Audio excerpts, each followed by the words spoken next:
Is that better? Just a great atmosphere that the fans created for us. So really appreciate that, and obviously need that again this week. So thought our performance was very solid. Special teams really stuck out as we saw in person, and as you go back and watch the film, just really proud of Coach Teagarden and the job that he's done there. And Ryan McInerney is his quality control guy that does a tremendous job working together and came up with a great game plan, and the guys executed it. So creating explosive plays in that area of the game is really, really important for us moving forward, and be able to set up our offense and defensively tackle well, ran to the football, played physical, made some adjustments there as they got a couple of drives on us late in the half and then early in the third. And offensively, being able to get some more guys involved, I thought was very important for us to be able to do that. Some different guys and getting Michael continue to grow and develop and comfortable with his situation. So just a very important game for us. Now we turn our full attention to Cincinnati, and just really impressed with their football team, and have a chance to spend the last couple of days watching them, and really Coach Fickle's done a tremendous job there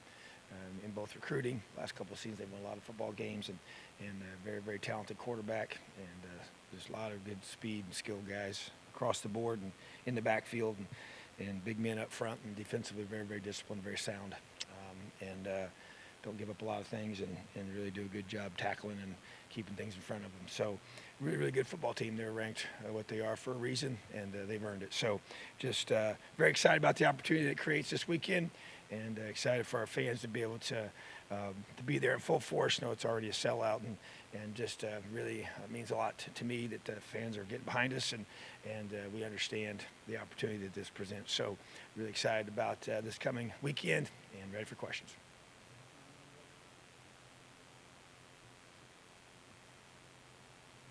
Tom, you got a taste of those top 10 rankings last year and such, and your schedule, and the top 10 rankings now look very similar with four of your opponents there.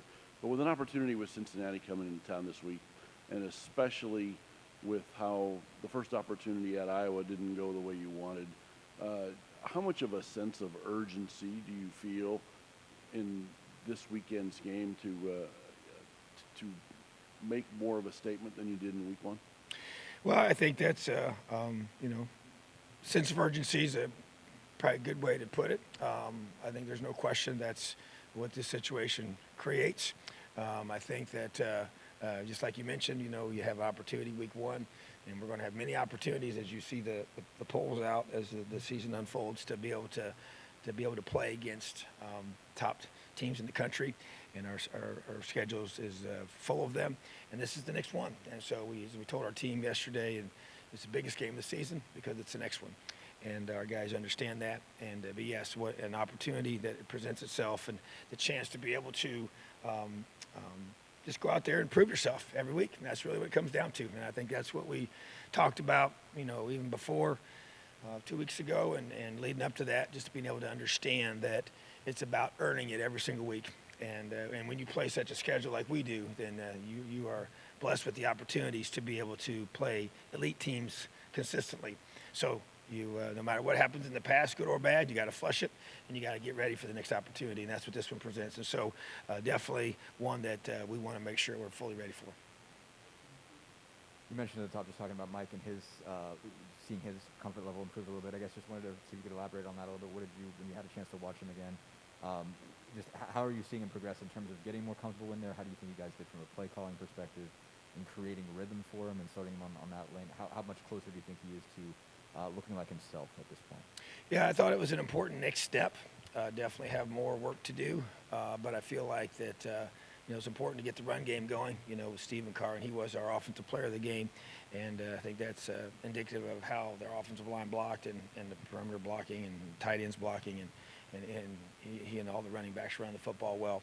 But I just think getting that established, and then being able to have good sound protection. A couple things in there that we didn't. It was going back and watching the film, meeting as a staff. Just kind of continue to help him feel comfortable with even just the progressions and play calling, everything that we're doing. And I did think, though, there was one where he was flushed out of the pocket, got a face mask call, and then ran and slid. I just think just the decisiveness of that decision was good, and just to be able to get back here and just play football, and not overthink things. And that's the part of it you're just working through, and that's where I think it was. You just got to continue to play, And so I think it was definitely a very positive step in the right direction for Michael, and just getting more comfortable every single week. And like I said, during the week, it's not an issue because you're just you know the situation and you'll be able to know what's going on around you. But I think he just I thought last week's practice was better for him than it was the week before. So I just continue to help this process move forward. I think you're just going to see him just keep getting better and better. Coach, I wanted to first ask you about the status of James Haddon and Jalen Williams, and then some of your impressions of Desmond Ritter, a big QB who's got some NFL potential, obviously. Yeah, so we do expect Jalen Williams to be back this week.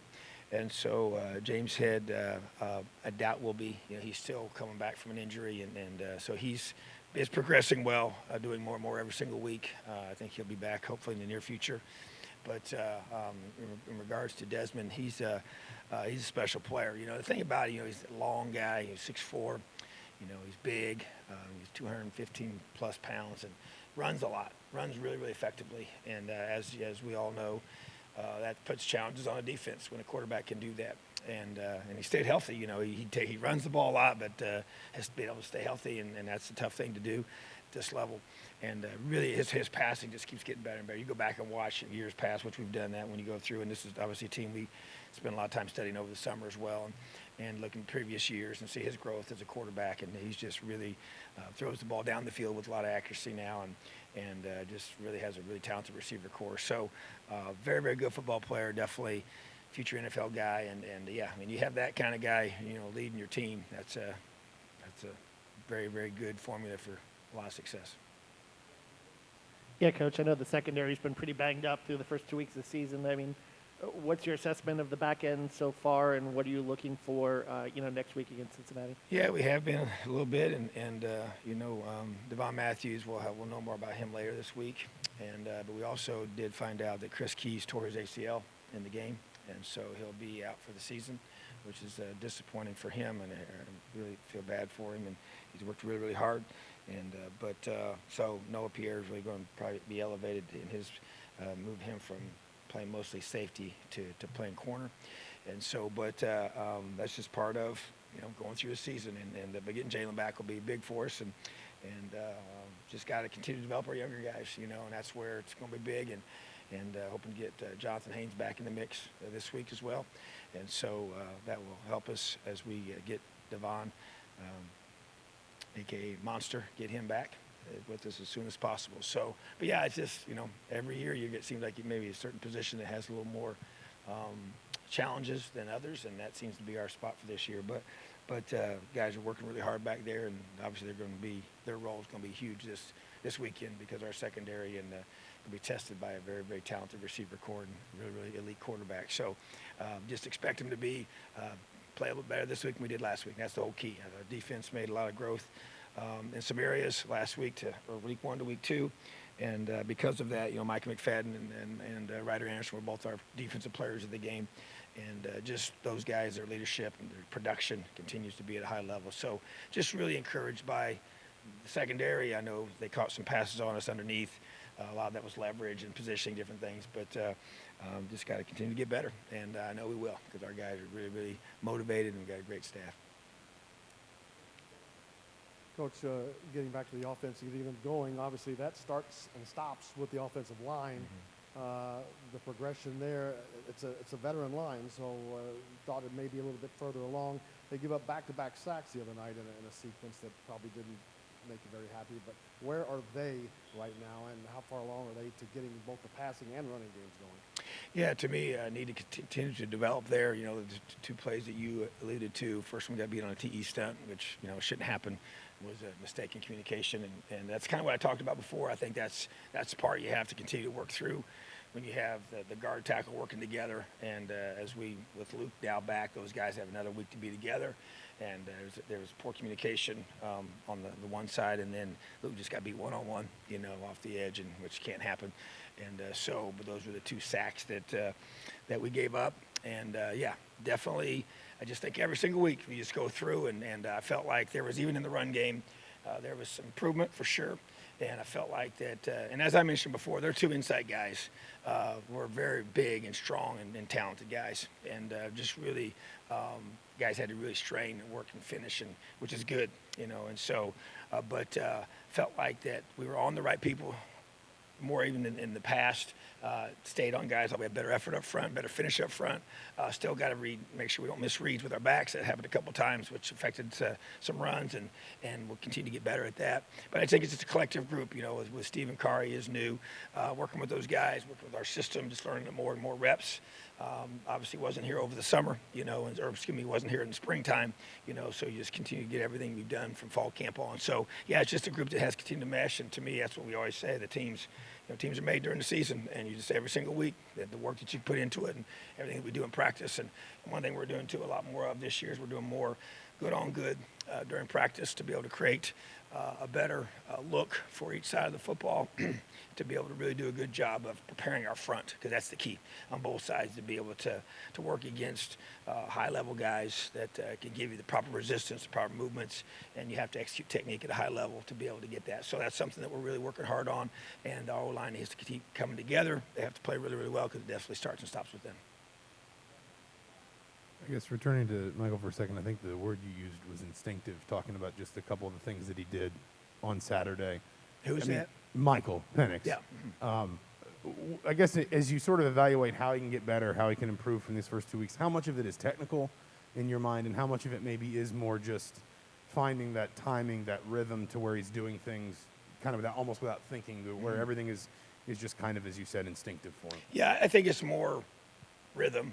I think it's more timing than technical. I think it's being able to do what you do, fundamentally sound at a high level, with being live. And I think that's the key, and just the whole dynamic that creates, and the part of it. And that's where, like you said, you only get that on game day. You're not going to do that during the week. The timing you do, those different things, but doing them when it's live, when there's full pressure and everything is full speed and tackle, that's where that's why the games are so critical, and just being able to, even in the game, Saturday, to keep them out there as long as we felt we should and needed to be able to get what we wanted to get out of that was very important, and still be, wise in how we used those reps, so, and then get a chance for Jack to compete and play at a high level. So to me, that's really, really important that he's able to do that, and I feel like that,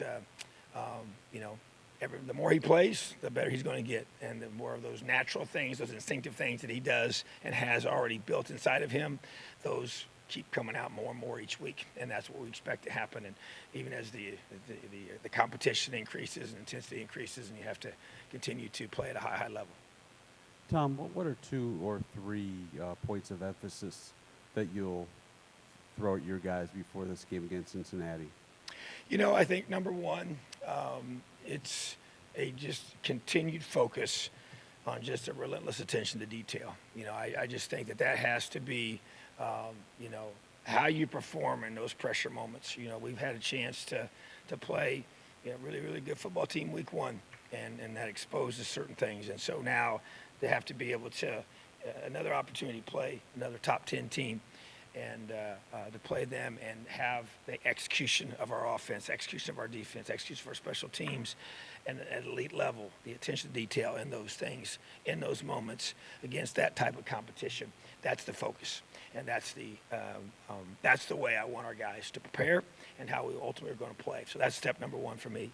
And number 2 is just, I think it's to be able to, it's the fundamental things, and we, even though, and as the games get bigger throughout the season, the emphasis on fundamentals doesn't change. To be able to fundamentally position yourself with footwork and hand placement, and how we're going to tackle, and how are the angles we're going to take, and where our eyes are going to be. We're just continue to teach those things, because that's where those are fundamental things that don't go away, and they are part of what you do, because it's so much a part of defense is eye discipline, and making sure we've made a huge emphasis on that, and that's going to be another big point this week. And I think the third one is continued communication with our guys, and that's working together on the offensive line, working together with our defense, everything that we do with our quarterbacks and our running backs, with the different things they have in protections, and the receivers, and the things that they're doing together, and then our secondary with the linebackers, and linebackers with the D line. And so those are just things to me that just they just show up. They come out in big games when you have crowds and you have noise and you have the ability to have to make sure we're all on the same page. It's just one miscommunication here or there can be the difference in the game. That's why those things, as in a game like this, when it's going to be so much, every play is going to have so much on the line, which is what I see in games like this, where you have to be able to be at your best in those moments and have those execution that they're looking for. So to me, that's what you emphasize, and it's the process that you go through to continue to get better at that. And every week you want to see those mistakes continue to diminish each and every week. Coach, you touched on this a little bit after the game, but the student section and how it was packed and how they got here early and how they energized the team, just how important was that, and just how important is that to continue? Well, I mean, to me, it's really important, and that's why I've already talked about it multiple times and did it right after the game and went over there afterwards to thank them for being there early and just encourage them to come back next week and for that to continue, because to me, you just create a culture of that's just what our section looks like. That's what the student section looks like when you come to the game at Indiana, and that hasn't always been that way in the past. But they've been awesome, and I appreciate that. And that's why I don't want them to ever think that we take any of that for granted whatsoever. And so just know that just our players, and they talked about it. I mean, they were interacting with them too on social media about it, and just showing their appreciation and thankfulness for it. So yeah, it's just crowds energize. That's why home field is an advantage for a reason. And part of it is the familiarity of your routine, but the bigger part of it is crowd noise, and the energy it gives the home team, and then the distraction it can become to the visiting team, and the ability for them to have struggle in communicating. So when they're on offense and it's third down, and our defense is on the field, and it's just deafening to where they can't hear anything. Everything has to be silent count, communication with hand signals, and it gives us an advantage in the jump, on the snap, and all those different things that go into play when you play with that behind you. And so, but that's why, and just the energy that they bring pregame and during warm-ups, and just everything that goes into that to the psyche of our guys. And so, it's important. And so, very, very much appreciate it, and really excited for it to continue the rest of the season. Coach, we've seen two very different versions of your football team in the first 2 weeks. Just curious as to what team are we going to see in week 3, and going down the rest of the season, are we ever going to see what we kind of saw against Iowa again, or is it going to be more of what we saw against Idaho? Well, certain parts of that game I hope we never see again, but obviously we played a different opponent week 2, so what you're looking for is consistent, performance, and consistent execution, consistent energy. There's power in consistency, and we challenge our team all the time about embracing the boredom of that consistency. That's a powerful concept of how you stick to the process of becoming great.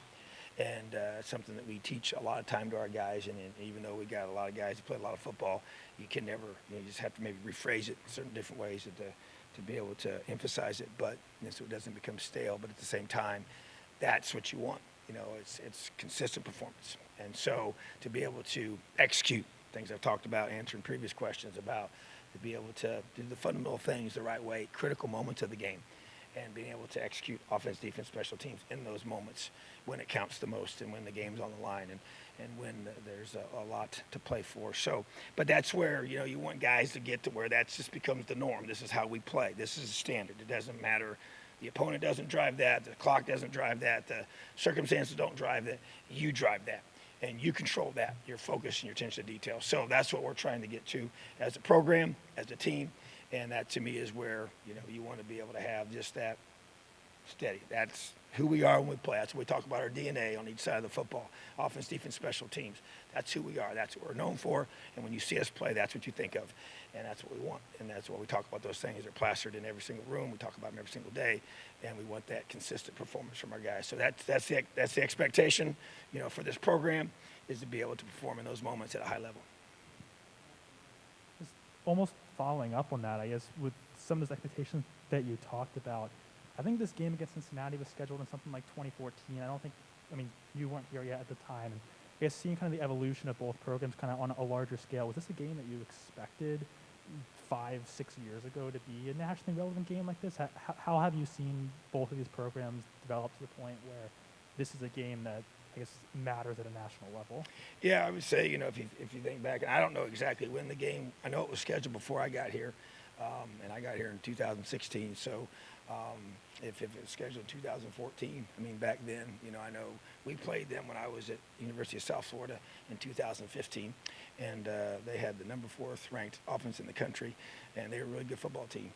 And but at that time, Indiana was building, and was not in that situation. So yeah, to be able to predict it, 2021, I think that probably would not have been part of what anybody thought at the time. And so I think it's even been written about even, in the summer about the upcoming game, anticipation of this game, the two programs that are in a different spot than they have been in the past. Even though Cincinnati was a successful program at that point, they weren't top 10, and so yeah, they've elevated their program and we've elevated our program, and so definitely different than what it would have maybe been projected when it was contracted, all those years ago. So, but that's what makes it awesome and exciting, and a great opportunity for both programs to be able to play in these types of games that people are talking about and they're interested in, and that's how you build your program. You get those opportunities and a chance for them to be put in a certain position, and then when those come, you got to take advantage of it. This is a little bit of, just going back to Mike again. I know it's changing direction a little bit, but I guess when you look back at how you handled the camp, you were obviously just very careful. I guess, do you look back at that any differently? Would you do it any different in hindsight? I guess it doesn't seem like you'd allow contact in any way, but do you think there's anything more that you could have done to put more stress on, to get more comfortable, or do you feel like you guys did as much as you could to do that in that scenario? Yeah, I mean, we've gone back and talked about it. I mean, I don't think there's anything we would have done different physically. I mean, there's no question he would have ever not gotten hit. That would not have happened. And we did do a lot of things to stress him, and like even during all of his, when we did special teams work, when usually a quarterback would do certain fundamental things that were maybe not physically stressful.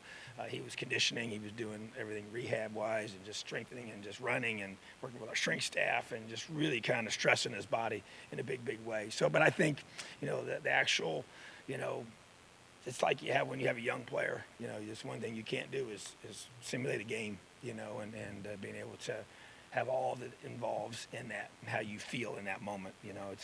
There's no game simulation machine for that, So, but I just think, we still did a lot of things mentally, just different things. So I think you just got to go play, and you got to work through it, and that's part of what we're going through right now. And so I think you're seeing growth, and so, but yeah, you go back and you always look back at different things you could try to do better, and we'll continue to do that as we talk to him and different things, But and I think every situation is a little bit different too, based on the injury and the person's past and just what position they play and different things, So it's just obviously one of those where, is not a point where you would say, hey, we wish we would have come down and had our guys tackling him, during fall camp. That wasn't the case, and you would never do that. So, but here we are, and he's growing and getting better and feeling better about it. So that's what you can do. Yeah, Luke Fickell is a guy that has a Big Ten background, a defensive background. Do you have any encounters with him maybe over the years in recruiting and so forth? And what kind of defensive personality do you see that kind of rubs off on their team? He's one coach I really don't know very well. I don't know that I've shaken his hand a few times, but really not spoken to him. We've not sat down and talked ball. But just a lot of respect. He's a wrestler, so that's always one of those guys that a lot of respect for that. I love that. But just tough. His kids play hard or physical, discipline, everything that we want to be. And so as well. So when you got defensive-minded head coaches that are former wrestlers, you kind of get that same toughness, emphasis, and just guys are just going to play with a lot of grit and fight and just be relentless, So those are the kind of things that I see, from their defense and the consistency. No matter who the coordinators have been, you kind of get changes there, but you're going to get the common denominator is him and his personality and how hard they play. So that's just a lot of respect for him and what he's built there, and he does a great job recruiting. They've done a really good job in the state of Ohio and convincing kids to stay home there, and which is important, And so now that they're moving into the Big 12, and that will just enhance that for them, So, but that's just part of building a program, and so he's done that, and definitely. But I don't know him that well for sure, but have a lot of respect. Hey, Coach. Hope you had a great weekend. Cincinnati ranks 10th in the FBS in passing yards allowed and only allows third down conversion rates 33% of the time. We haven't seen too many scrambles by Penix thus far. Are you looking to get that going more to open up the passing game going into this week and combating that third down conversion rate? Yeah, I think, just anytime you ability to move the pocket around, I think it's a positive thing, just to be able to, make it more difficult for them to pressure him, so, but once again, as we've stated before today, it just starts up front and our ability to truly, protect him. But also, you're right, just like we do with different parts of our scheme, you want to be able to change certain points so they can't just, target it, whether they, it's the coverages you run on defense and the way you're looking, the way they look and present it, and whether it's your punts and your pockets and all the different things that you do, football-wise, So, yeah, I think that's just a part of the continued growth of him because he definitely, he can run, and you've seen him run around, and that's not an issue at all, and he's 100% with all that. So it's just a matter of him just being able to continue to move around and play football, and get open, whatever people are stressing us whatever way, we just extend the pocket if we have to, slide in the pocket, move around, and get the ball downfield. Awesome. Have a great day. Elio.